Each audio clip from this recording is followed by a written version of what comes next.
When they get real stubborn, you have to put it right in the middle of some of these places and just kind of jig it up and down, agitate them into striking.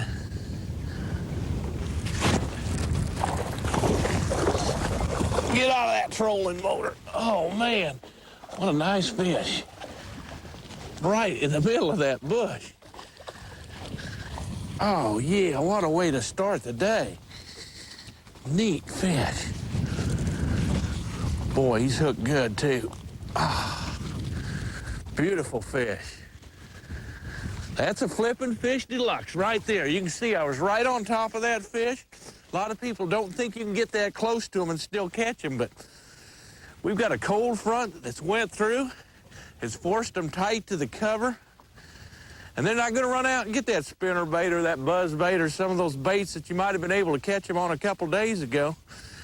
But if you get a worm, a jig, a slow-moving bait right on top of them, you're going to catch fish like that. You almost force them to bite the bait.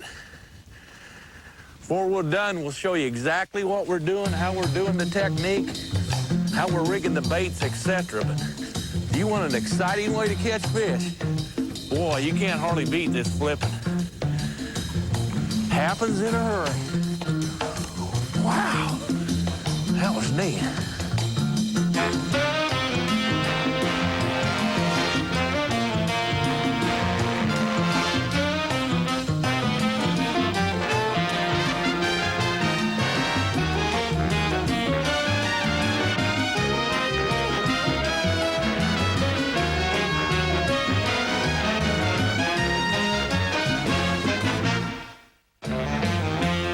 The Bass Class with Denny Brauer is in session, and it's being brought to you by Evinrude Outboards, powered by fixed fuel injection, and by Daiwa Extreme Performance Tackle.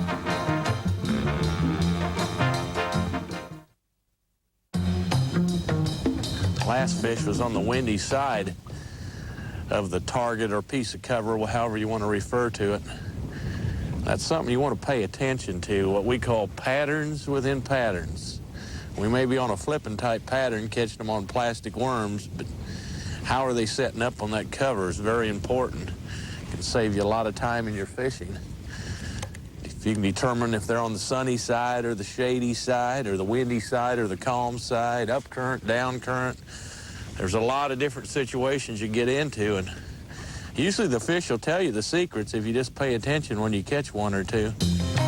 In flipping and pitching, I recommend a 7.5-foot rod. I'm a fairly large person, but I don't think size has a lot to do. I don't think that's your main criteria in rod selection. Actually, if you really stop to think about it, this gentleman, even though he's not as tall as I am, it might be even a bigger advantage for him to use a larger rod, because it gives him a bigger hook setting arc. He can take up more line. He can direct the lure easier. There's some huge advantages with using 7.5 foot over, say, a 6.5 foot. When I started out, when you walked into a tackle store, what did you find? A 5.5, maybe a 6-foot rod, probably had a pistol grip type handle on it, and that was your choice. That was the only rod you had an opportunity to buy back then. We used the same rod for every type of lure situation and every type of cover situation, and we were successful.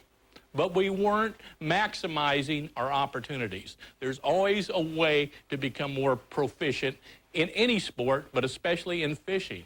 And the way to do that is to match the right rod and reel, the right lure to all those situations. There we go. Right on the corner. Come here. Kind of just let that bait lay there for a while, and he finally picked it up. Fat little 2-pounder. Well, one key when you're fishing these soft plastics, you really need to try to get that bait rigged upwards very straight. If you don't, it's going to twist your line, whether it's a plastic worm or a crawdad like what I've got on right now. You want it to hang straight like that. That way when it falls, it'll fall straight down into the cover. That fish was right on the edge. I let that bait fall straight to the bottom, and I just let it sit there. Especially with some of these southern grass fish, times they don't want a lot of action on the bait. They just want you to kind of let it lay, what we call dead sticking it. Other times, you can jig it up and down. Kind of entice the strike.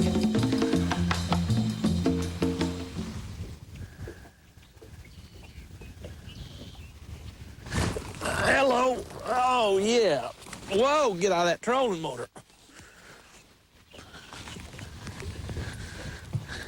Man, that fish went crazy.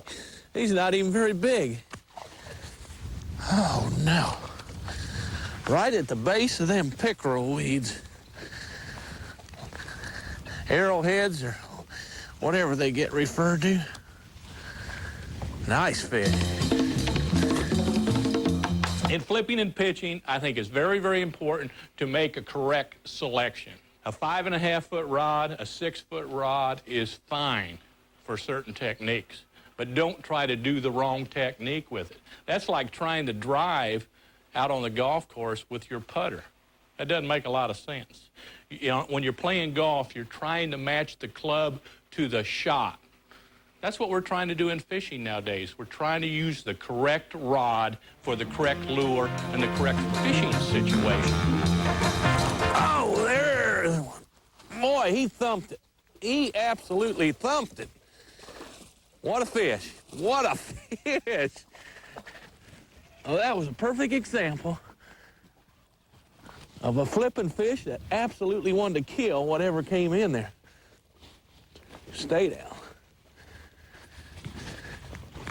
Yes. Whoa, come here, come here. What a nice fish. Oh. Whew. Man, did he hit that bait. Tournament situation, that's how we land a bunch of them. We just swing them into the boat. And the reason we can do that is we're using heavy line. This is 25-pound test. And I know that's heavier than a lot of people fish. But when you're getting into heavy cover and fishing for big fish, it doesn't make any difference. It's an advantage. It's not going to spook them. The heavy line won't. But it'll sure help you get them out of there.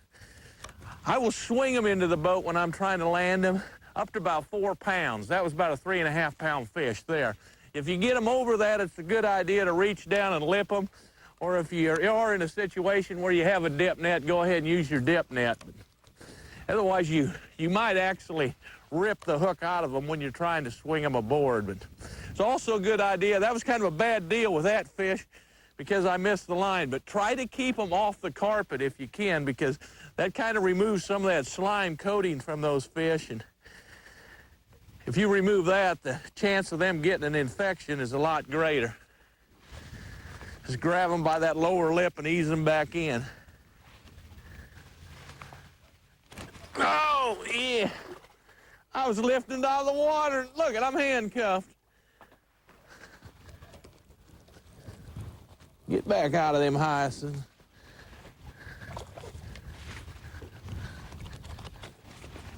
Little old fish. Why didn't you hit it when I dropped it in there rather than when I was lifting it out? Man, I wish they were all hooked right there. That's like bone. That is where you want to hook a fish, right in the roof of the mouth. When you hook them there, they cannot throw that bait. There's a right and a wrong way to swing these fish. And the idea is, if he's coming towards you and you got his momentum coming with you, bring him on in. But if he's trying to run away from you and you roll him over, man, that's not a good situation. You're probably better off bringing him around the boat another time. You've seen some of the guys on TV play him forever. With certain lures, that's a good idea, but if you're going to bring him aboard and flipping and pitching, the longer he's in the water, the greater the odds of that fish getting away, in my opinion. So when you get his momentum coming your way, just keep him coming. But don't try to roll him over if he's heading the other way, because you're just going to you're going to end up with him probably hitting the side of the boat or tearing the bait out of him. And either one's a bad deal. The one thing we haven't changed from the beginning with this particular rod is that right there, the action. And I really think this certain action is what you need to look for in a combination flip and pitch and rod. It's what I call 80-20. 80% of this rod is stiff. Does not have a lot of flex. That's a stiff rod right there. But you get out here to this last 20% of the length, that's flimsy. That's a fairly loose tip. So it's an 80-20 action. What that allows me to do is I got all the backbone in the world for when I'm close to the fish to move them out of the cover. But yet I've got the tip to help me get the spring I need for pitching. So I can pitch, I can flip, and I can actually, if I have to, cast with this rod because I've got some flex to it. If your rod is too stiff, you can't get any distance flipping or any distance pitching because you're just lobbing it, and you certainly can't cast very good with it. So action is very important. That should be the number one thing you look at when choosing your rods. What am I using this rod for? I'm using this rod for flipping and pitching, so that is why the action's that way.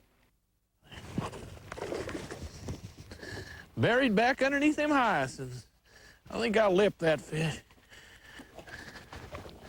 One thing about lipping them, with long rod, get your rod about halfway up, just swing them in, and try to get them by that bottom lip. Once in a while, you can run your hand right down the line to where they're at. Normally, I'd swing a fish that size with that heavy line. Them big ones, they're a little easier to lip. They got a lot bigger mouth to grab. For flipping, I am not a believer in fiberglass rods at all. And the